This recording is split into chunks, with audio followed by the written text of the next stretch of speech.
This is Abe Friedtanzer from Awards Buzz. So excited to be speaking with Charlie Cox about Daredevil Born Again. How are you, Charlie? I'm doing really well, thanks, Abe. How are you? Good. Did you have any apprehension about returning to this role after a little bit of time off and a few choice cameos here and there? Yeah, I did. I did. Only because I'd been, I was so proud of what we'd done, and I felt like, when the show was initially kind of cancelled in 2018, despite being kind of sad about that and it being a bit of a shock, I remember thinking it's great to finish on a high. And at least we haven't descended into, mediocrity or whatever with this character and this show. Obviously, enough time had passed where it felt like, it warranted another go, another try at the show, and I had so much fun making it, so much fun playing it that there's no way I could say no to it. But yeah, always an apprehension that that you don't that it's not going to have the same ingredients or the same kind of X factor that it had previously. Well, I will say I enjoyed getting to see you on She-Hulk, this character from this very dark world in a much lighter setting. And my favorite line from that whole show is when she says, smashing Matt Murdock, whatever, and winks at the camera. And I think having her on this show would feel totally out of place. But I love that it's like he steps into another room and he's a lighter version of himself. But on Yeah, this show, he's always just like deathly serious every yeah. second of the day. Yeah, and the way I kind of remember when I was looking at the She-Hulk stuff and thinking like, how do I bring the Matt Murdock that I've embodied into this show without him becoming kind of overly serious and kind of the butt of the jokes. And the way I kind of explained it is that when Matt comes to California, he just leaves his New York self behind and just is able to kind of enjoy the sun and let loose a little bit. I do think New York is a very important character in this show, and I I do like too. the way that this is set up, that we get these two characters who know what the other is capable of that other people don't necessarily want to talk about or don't know. And Right. that we have like that's the dynamic and building towards this finale where really after, Matt jumps in to save his life, there should be some sort of understanding, but instead we're set for what I can only imagine will be an even more vicious and violent season two. Yeah, yeah, yeah. Yeah.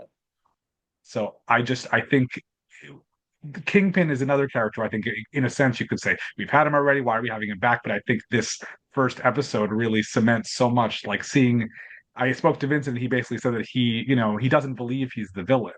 That Fisk doesn't think Right. he's the bad guy, and that's such an interesting thing because he also makes the point to say that this man puts on a devil costume. And isn't that supposed to make him, like Batman, the bad guy? Which how do you feel about all that? Well, I mean, I, I, I think, I think that's very smart, and what Vincent said, and it kind of it makes sense. Um, it's helpful to understand how he's so brilliant in that character, and I think that's right. I think that if you are someone who externally is, by the rest of the world considered to be evil, I don't think you yourself think of yourself that way. I think you think that what you're doing is for the greater good. And it certainly makes it much more interesting to watch. It makes those characters feel much more kind of complex and ultimately kind of, I think, probably scarier because of their delusion. Um, but what I really find fun about these two characters is that at times, if we portray them well, Vincent and I, at times the line between the two of them is very, very thin. You know, we used to say when we started this show that ideally, if you didn't know anything about these characters and you didn't know anything about the show and you just turned on any episode and just started watching, you wouldn't necessarily know straight away who the good guy was and who the bad guy was. And that has been something that I think has been really fun to play with all these seasons. Also feel like if you had, like Thanos shows up, they're both gonna team up to, protect humanity, and so that would be interesting if that ever. I think there's enough to deal with just in New York and the human potential for evil and Yeah, selfishness, but yeah, I would love to see what would happen, what it is that would make them both realize that they actually could be on the same side in yeah, some way. yeah, yeah, yeah. So we also the marketing for this show and the introduction, the first few minutes, made it seem like a reunion of more than just the two of you. What were your feelings on, having these cast members you love so much from before come and then one was summarily dismissed, the other sort of came back later. Had that feel just coming back to work with them for a second and then not really with them? Yeah, the Foggy thing to address Foggy's death, that was that was just painful. There's no other words for it really. It was just really a tough nut to swallow. Or sorry, a tough pill to swallow. Tough nut to crack, tough pill to swallow. Eldon Henson has just brought so much, life to that character, and I always think of Foggy as kind of the heartbeat of the MCU in many ways. Um, I also understand you're coming back after many years to make a show. You wanna come back with a bang. You want to shake things up a bit. You want people to know straight, audiences to realize straight off the back we're in a world where nothing is guaranteed. No, no one is safe. So I understand the need for it in that regard. But yeah, that was tough. I mean, it was lovely to get the time that we did have together. It was obviously Deborah being back, getting the team back together and exploring the memory. We have Deborah and I have a scene where we're reminiscing over the past, and we're looking and we found objects from our past, from the past show, and doing that scene required zero acting because we ourselves were reminiscing over the nostalgia of the past, so there was a kind of that was kind of a fun moment to toy with. It is nice to have John Bernthal back every once in a while, although having just seen The Accountant too, it's confusing because that's more of like the closer to She-Hulk tone. Here he's still, Frank Castle is not somebody you'd want to joke around with because, Yeah, maybe get a bullet in the head a few minutes earlier. But the portrayal of law enforcement as so corruptible in this show is one of its most compelling, I think, and disturbing elements, just because there yes, are yes. I think it might be too similar to real life in some ways, but also we'd hope it wouldn't get that way. That's why I feel like the show has always sort of dealt with secret societies, and the idea that the secret society could be the people who are charged with protecting us is Right, really quite right. terrifying. Yeah, yeah. I mean, yes. I mean, I do not believe there was any intention from any of our writers to try to portray the time that we are living in right now. But some of the parallels are kind of um, very coincidental. And what about all the action and stunts and everything? Do you feel like this is more intense than what you're used to, or pretty much on par with the first three seasons of the original show? Well, more intense because I'm older. So more intense from a personal point of view. Like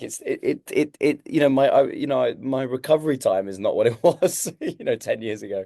So, the scenes themselves have this, that we've always had Phil Silvera, our stunt coordinator, and um uh, we've always done um spent a huge amount of time designing and putting every ounce of our energy into making cool action sequences with almost 100% practical stunts. Um, and the season that we've just shot and the one that we're doing now is no different. We're always trying to up the ante. We're always trying to do something we've never done. We're always trying to kind of, push the boundaries. Um, and I love all that, and I'm so grateful to be part of a show where we get to do that stuff. It's not very common that you get to play a character that has all that, gets to do all that stuff, and then also gets to have beautiful scene work with all the other characters. But yes, it takes its toll on your body.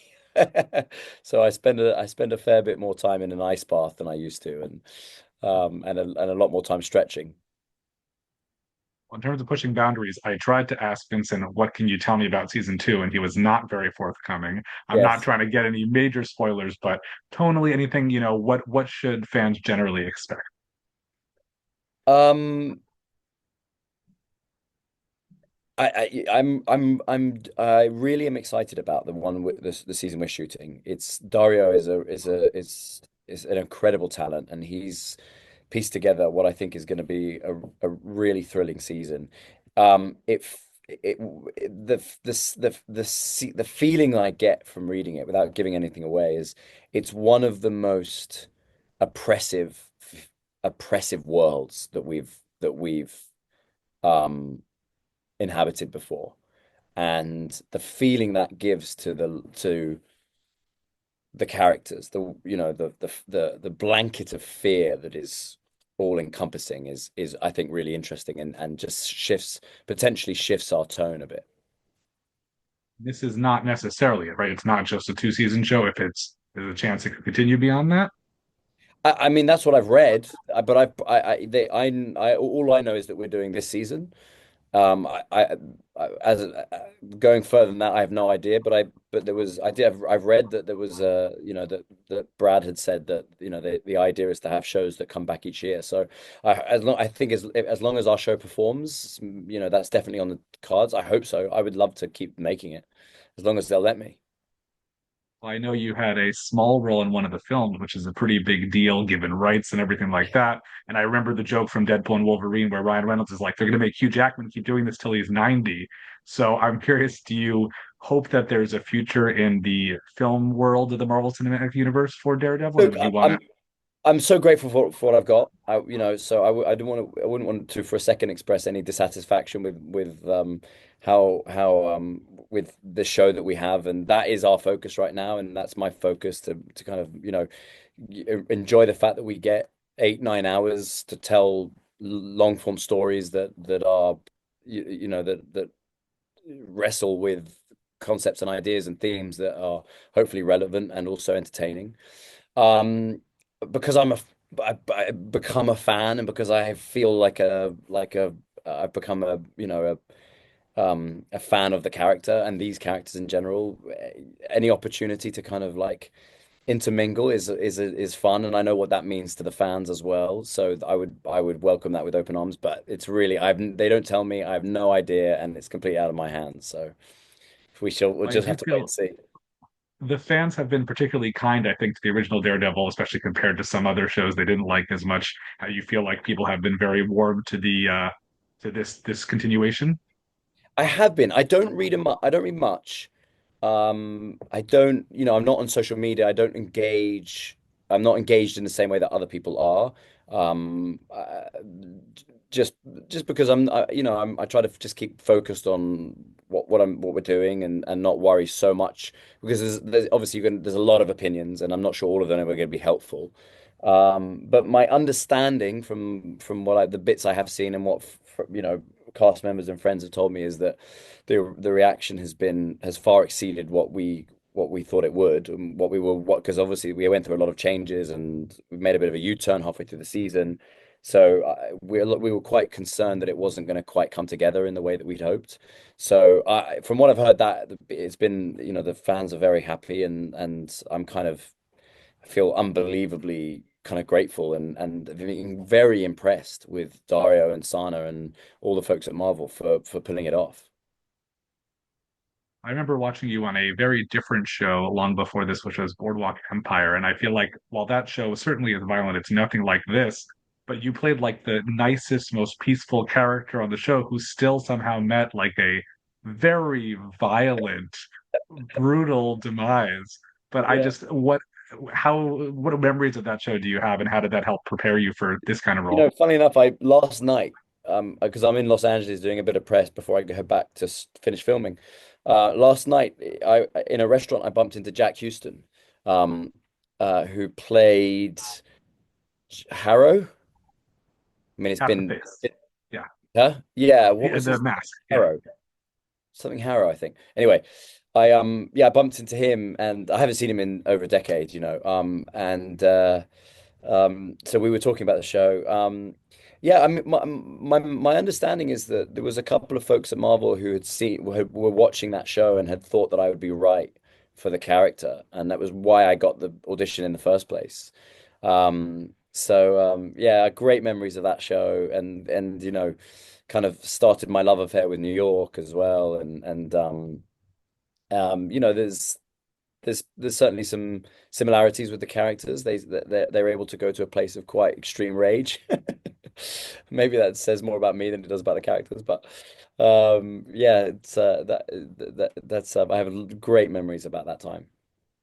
I'm sure it was the authentic New York accent that made it the right choice for the role, right? Right, right.